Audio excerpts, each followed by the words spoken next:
This is too much food. The Japanese women stare at full plates, convinced it's their execution meal. Mindanao POW Camp, December 1944. The mess hall smells like something from another lifetime. Meat. Actual meat. Steam rising from mashed potatoes, green beans that aren't rotted, bread with butter. Real butter. 42 Japanese nurses stand frozen. They haven't seen this much food in 8 months, haven't smelled cooked beef in over a year. Their last meal with the Japanese army was rice water with salt. Maybe a fish head, if lucky. Now American plates overflow before them. Saigo no Bansan. The Last Supper. Nurse Nakamura whispers it. She's 23. Captured 2 weeks ago after the field hospital was overrun. She knows what happens to female prisoners.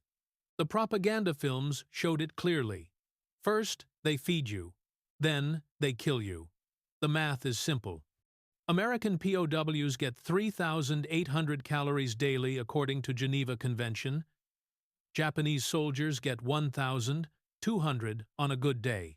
These women got 600. When they got anything, why waste this food unless... Quick comment below, what country are you watching from? Because what happens next challenges everything we think about enemies and mercy. The plates are beautiful, arranged, garnished even, like restaurant meals from before the war. Beef cut thick. Gravy pooling. Vegetables with color still in them. Not gray, not rotting, fresh. Sit, the American guard says through the interpreter. Corporal Williams, farm boy from Iowa. He doesn't understand why they won't move. The women look at each other. This is it. The last meal before execution. Americans are known for this. Feed the condemned. Make them comfortable. Then, Yamamoto is oldest, 34. If someone must go first, she'll protect the younger ones. She sits, picks up the fork. Foreign utensil. Heavy. Silver. Not tin like Japanese mess kits. She cuts into the beef. Pink inside. Juice runs out. The smell hits everyone. Mouths water involuntarily. Bodies betraying minds. She raises the fork. Hands trembling. The meat touches her lips. Warm. Seasoned. Salt and pepper. And something else. Flavor. She bites. Chews. Swallows. And starts crying. The first woman to take a bite starts crying not from joy. Nurse Nakamura tastes beef and breaks down. She's convinced it's drugged. The meat is too rich, too flavorful. After months of rice water, her taste buds are overwhelmed. The fat coats her mouth. Her stomach cramps immediately. This isn't food. It's something else. Doku ga heitiru. It's poisoned. She says it loud enough for everyone to hear. The other women step back from their plates. Of course. The Americans wouldn't waste real food on enemies. This is drugged. Sedatives before execution. Or worse, truth serum before interrogation. Japanese POWs received the same rations as U.S. soldiers by Geneva Convention rules. Cost: $1.50 per meal in 1944. That's more than these women earned in a week as military nurses. Yamamoto is still crying, not from emotion, from physical reaction. The beef juice on her lips burns after months of bland rice. The salt is overwhelming. Her shrunken stomach protests against the richness. I can't, she gasps. Too much. Too rich. The others watch her for signs. Dilated pupils? Slurred speech? Loss of consciousness?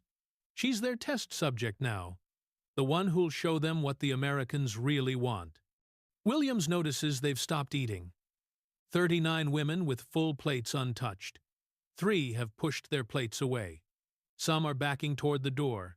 The smell torments them. Their bodies want the food. 8 months of starvation has rewired their brains. But their minds know better. This is a trick. Has to be. In Japanese military, execution meals were rice balls. Simple. Plain. This American abundance, it's psychological torture. Show them what they'll never have again. Make them want it. Then take it away forever. Nakamura's hands shake. The meat sits heavy in her stomach. She waits for the drug to hit, for the room to spin, for darkness. Instead, she just feels full, uncomfortably full from 3 bites. "Why give us this?" she asks the interpreter. "Why waste it?" The interpreter Nisei, parents in camps, while he serves, translates to Williams. Williams looks confused. "It's dinner. You eat dinner." An American guard notices they're not eating and does something unexpected. Corporal Williams sits down, takes a bite from their plates to prove it's safe.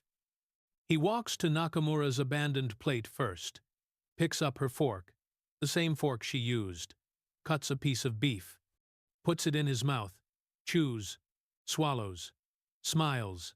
"See? Good food." Then he moves to the next plate, takes a bite of mashed potatoes, then the next. Green beans, then another.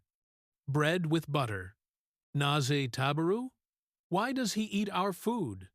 The women watch, stunned. In Japanese military culture, sharing food with prisoners is unthinkable. Enemies don't eat from the same plates, ever. It's contamination, dishonor. But Williams is working his way down the line, tasting from each plate, making eye contact with each woman, showing them no poison, no drugs, just food. The U.S.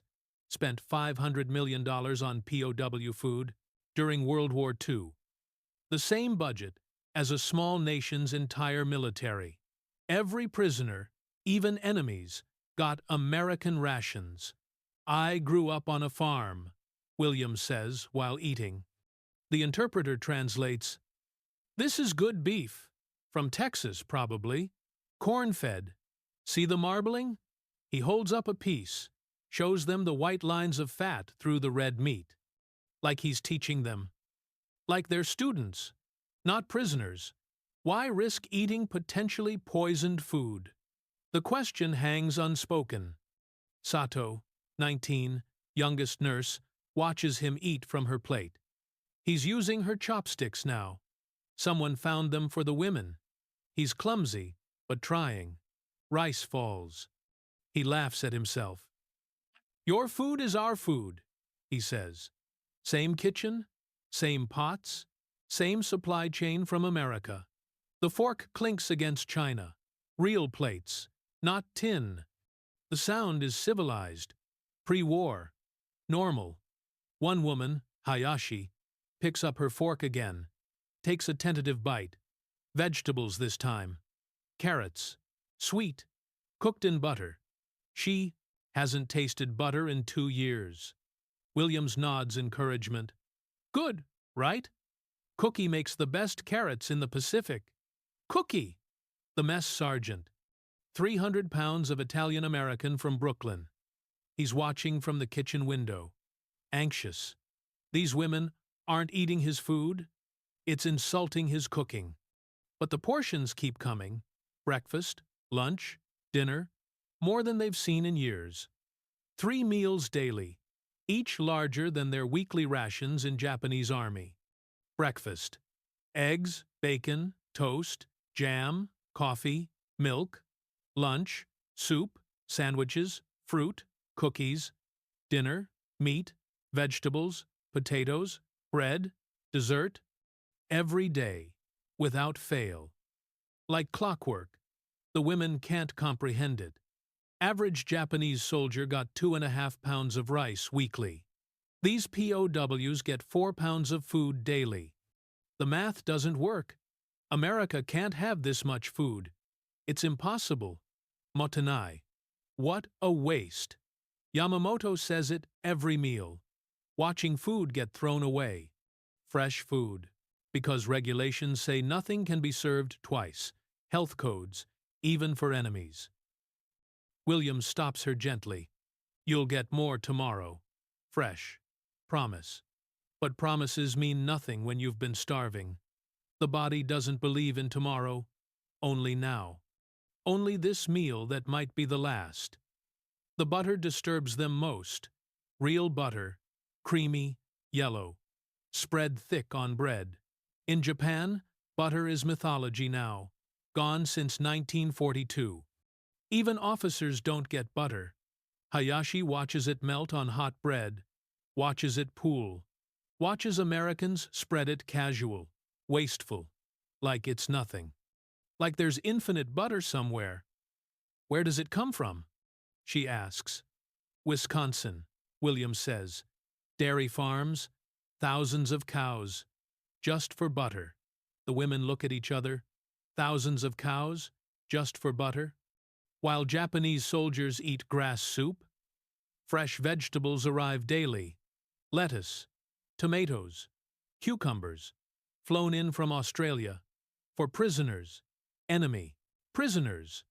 The logistics alone are incomprehensible. Milk, cold, white, creamy. They haven't seen milk since 1941.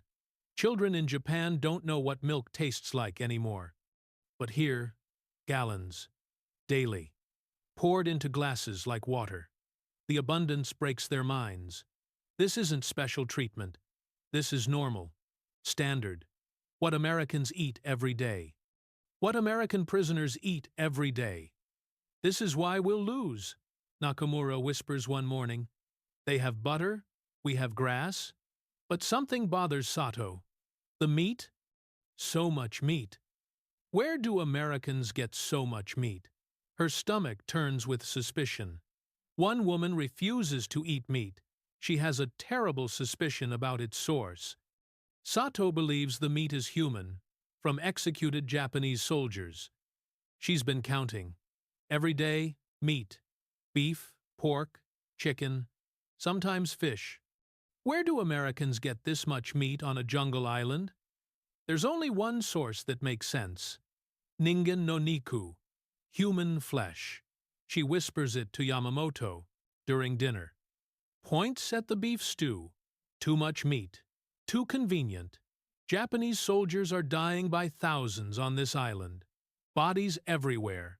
And suddenly, Americans have endless meat? 100% of Japanese military were shown films claiming American cannibalism. Graphic. Detailed. Americans eating Japanese soldiers. Cooking them. Serving them to other prisoners. Psychological warfare through forced cannibalism. Sato says, where else would they get fresh meat? We're on Mindanao. No cattle here, no pigs, but thousands of dead Japanese. The thought spreads. Women start examining their meat closer, looking for signs. Is that texture right? That smell? They've never eaten human flesh, but the propaganda described it sweet, softer than animal meat. Nakamura gags, pushes her plate away. The meat she's been eating for days. Was it? She runs to the latrine, vomiting. Others follow. Williams notices the sudden aversion to meat. Asks the interpreter. They think. The interpreter can't even say it. They think it's human meat. Japanese soldiers. Williams's face changes. Not anger. Horror. That they could think Americans would? Jesus Christ. Get the doctor. And Cookie. Now, why did Williams eat their food days ago? Standard protocol for suspicious POWs? Show them it's safe. Build trust. He's done it before with Germans who thought the same thing. The mess hall is chaos now. Women crying, praying, some forcing themselves to vomit. The meat they've eaten. The protein their bodies desperately needed. If it's human. We're monsters, Hayashi sobs. We ate our own people. The propaganda was that specific, that believable, that terrifying. Americans as cannibals. It made surrender impossible. Death better than being eaten. Cookie arrives. Huge, sweating. angry that anyone would think he'd cook. The camp doctor arrives with proof that changes everything. Doctor shows them the supply chain tags from Texas cattle, ranches. Major Harrison, camp physician, carries a box, sets it on the table, opens it. Metal tags, hundreds, each with numbers, ranch brands, USDA stamps, Texas Beef Commission seals. Every piece of meat, he says slowly, letting the interpreter catch up, comes with documentation. From cow to can. Track every pound. He pulls out invoices, shipping manifests, temperature logs from refrigerated ships. The paper trail of American logistics. Boring, bureaucratic. Real, uso mitai, like a lie. But lies don't have this much paperwork. Yamamoto examines the documents, dates, signatures, official stamps, ship names. SS Refrigerated Cargo #447, San Francisco to Mindanao, 14 days at 34 degrees Fahrenheit. The U.S. shipped 14 million tons of food overseas during the war, 500,000 cattle monthly to the Pacific. Industrial slaughter, industrial shipping, industrial feeding. Cookie pulls out his supply books, shows them his orders. Beef, ground, 300 pounds. Beef, roast, 400 pounds. Pork, chops, 250 pounds. Then he shows them the cans. Spam, corned beef, hash, all with labels, all with dates, all from America. Nebraska, Texas, Iowa, places they've never heard of but exist on maps. You think I'd cook? Cookie can't even finish. His face is red, offended. I'm from Brooklyn. We got standards. Dr. Harrison brings in something else. Photos, cattle ranches in Texas. Massive, thousands of cows visible. Industrial agriculture the Japanese women can't comprehend. One ranch, Harrison says, produces more beef than your entire country imports. The scale breaks their minds. America has so much food, they can feed enemies better than Japan feeds its own soldiers. The revelation is crushing. Why feed enemies so well? The question burns. Tomorrow, Harrison says, you'll tour the supply depot. See the refrigeration. See the scale. See the truth. Sato stares at the cattle tags. Cold, metal-proof. Her hands shake. Not from fear now, from shame. What they thought Americans were. What they believed. How wrong they were. The refrigeration unit hums in the distance, keeping tons of real meat cold. Real meat from real animals, from real ranches. The women start eating, but their bodies rebel against the richness. Half the women get violently ill. Their starved bodies can't process normal food. It starts 3 hours after dinner. Nakamura doubles over, cramping, then Sato, then 6 others. Not poison, not drugs. Something worse, their own bodies rejecting salvation. Refeeding syndrome. When starvation adapts the body to nothing, normal food becomes toxic. Electrolytes crash. Heart rhythms fail. 30% die if untreated. The Americans learned this liberating Nazi camps. Karada ga kyohi. Body rejects it. Yamamoto says it while holding Hayashi's hair back. The girl is 19. Weighs 70 pounds. The beef and butter and milk are too much. Her intestines can't remember how to process fat. Dr. Harrison arrives with nurses. Real nurses. American women who should hate these enemies but work with medical precision. Slow introduction. Harrison orders. Start with broth, then rice. Small portions. 6 times daily instead of 3. The irony is brutal. Starved by their own army. Now, Americans must teach their bodies to eat again. Like infants, Starting over. IV drips go up. Saline. Vitamins. Minerals. The clicking of drips becomes the barracks soundtrack. American medicine fixing Japanese starvation. Why save us? Sato asks between cramps. Because your patients, the American nurse says. Simply. Like it's obvious. The refeeding protocol is exact. Day 1. Clear broth, 200 calories. Day 2. Add rice, 400 calories. Day 3. Soft vegetables, 600 calories. Building. Slowly. Teaching bodies to remember food. Some women cry from hunger, while surrounded by abundance they can't eat. The mess hall still serves full meals. The smell tortures them, but eating it would kill them. Williams brings playing cards, sits with them during the slow meals, distracts them from hunger, teaches them poker while they sip broth. Strange kindness from an enemy. Comment below, have you ever been so hungry that food became dangerous?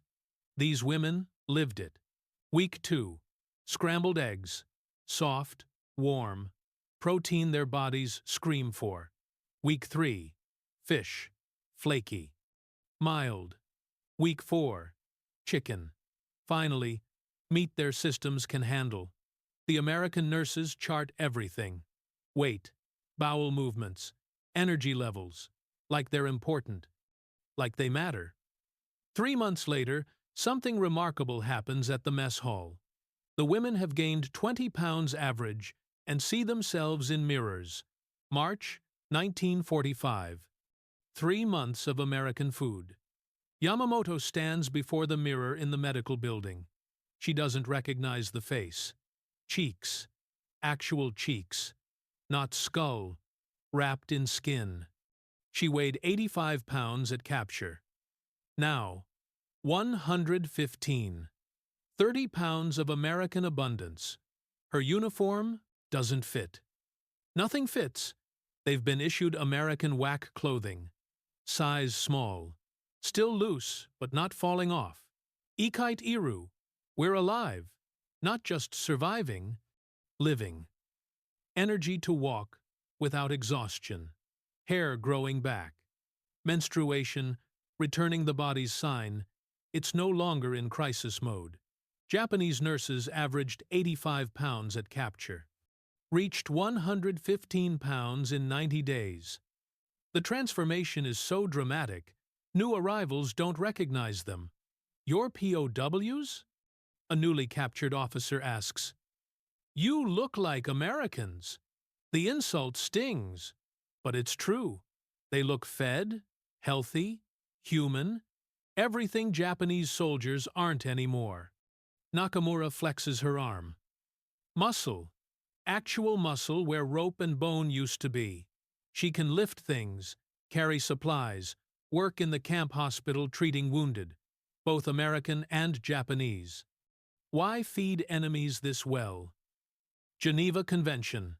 But deeper, preventing disease. Starved prisoners breed typhus, dysentery, diseases that spread to guards, to local populations. Feeding enemies protects everyone. The mess hall is different now. They eat normally, full portions. Conversation over meals. Williams teaching them English. They teaching him Japanese. Enemies becoming something else. I forgot, Sato says one morning, eating pancakes. I forgot. Food could taste good. I forgot eating could be pleasure, not just survival. Cookie beams, when they complement his food now. Makes special dishes. Rice balls with American twist butter and herbs. Fusion cuisine before it had a name. The women work now. Hospital, kitchen, laundry. Not forced. Volunteered. Something to do. Something to contribute. Earning their food even though it's freely given. One morning, Yamamoto makes a request that surprises everyone. Can we cook Japanese food? For the camp? To share? Williams grins. Cookie's been waiting for you to ask. At war's end, They make a choice that stuns the Americans. Japanese nurses teach Americans to make rice properly. Americans teach them to bake bread. The kitchen becomes neutral territory.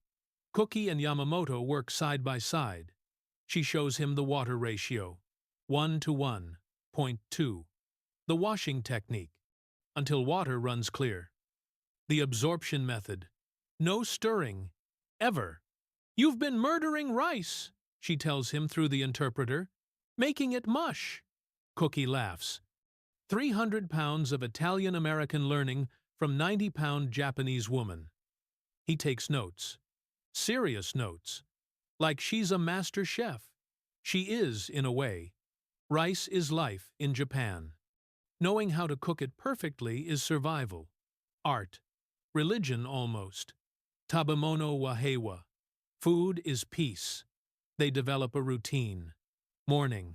Yamamoto teaches Japanese techniques. Afternoon. Cookie teaches American baking. Bread, pies, cakes.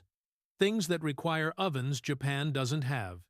The first successful joint meal serves the entire camp. Japanese rice, perfectly steamed. American beef, teriyaki style using improvised ingredients. Fusion, before anyone called it that. 47 Japanese POW nurses became food service workers post-war. Opened restaurants. Used American recipes learned in prison camps. Strange legacy of captivity. Sato learns to make cornbread. Southern style. William's grandmother's recipe, written from memory. Butter, honey, actual corn. She'd never seen corn before America. After war, she says carefully in New English, I open restaurant, American and Japanese. Together, she does. 1947. Tokyo. Sato's kitchen. Serves both. Becomes famous for introducing butter to Japanese cuisine. Revolutionary, scandalous, successful. The final meal before repatriation is spectacular. Both cuisines, both techniques, enemies who became colleagues, cooks who became friends. Williams makes a toast. Rice wine they've secretly fermented. Cookie pretends not to know. To food, Williams says. The universal language. They drink, eat, share. No guards and prisoners anymore. Just people who learn to feed each other. Yamamoto keeps Cookie's recipe book. He keeps her rice instructions. They write Christmas cards, recipes. Until Cookie dies in 1987, Yamamoto attends the funeral. Brings rice balls, perfect ones. The last meal they feared became the first meal of understanding. Fear of execution became exchange of culture. Food is peace, simple, true. Proven one meal at a time.